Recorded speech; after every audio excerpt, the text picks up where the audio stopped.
bar sizes. We've talked about this. So setting yourself up for success. If you buy a 1 kilo bar, so a thousand grams, then you will get a really good price because you're buying a large quantity, but you compromise on flexibility. So you've got this sliding scale. At one end is price, at the other end is flexibility. The more you go to a better price with a kilo bar, the further away from flexibility that you get.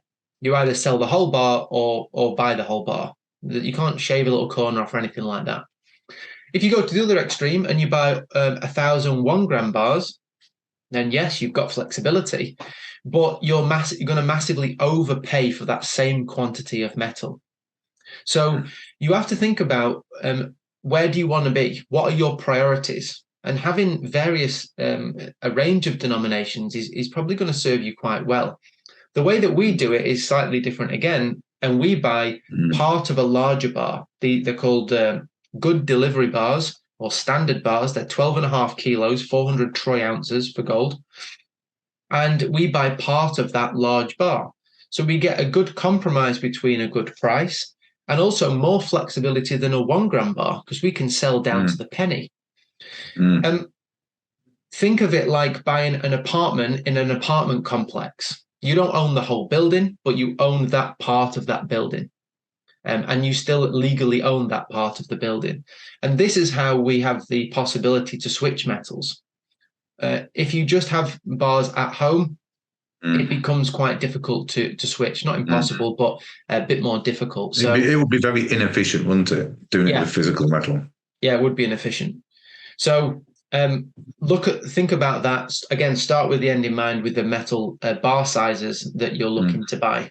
Let's add something there, Adam, too. Go ahead. God, I forgot what I was going to say now. I knew that would happen. No, I've just noticed that recently I've been talking a lot about the flexibility side of it, and because sometimes I forget how important that is. Because as people know, if they watch our videos, of course, they'll understand that it's a long-term investment. Metals, the longer you hold them, the better you'll be in the future. It's a buy and hold strategy, not a buy and sell tomorrow.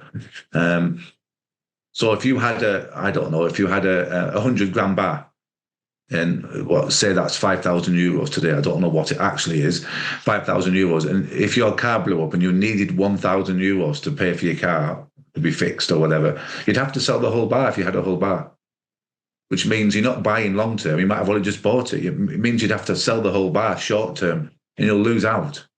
Most likely, So it's very important to have that flexibility. That's one thing we had no idea about at the start, Adam. We just thought we're just buying bars, that's all we know. But having that flexibility, the advantages of that, I think mainly the switching, isn't it? Like you said, the switching is the biggest. That's the biggest advantage that we've got, because we can switch between the metals so efficiently and create gains in metals.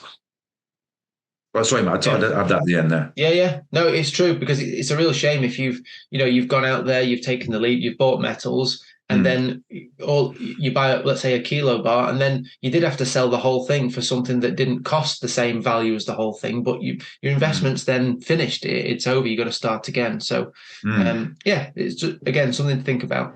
Calling all US citizens. Check out the link in the description to get your free Gold Busters ebook.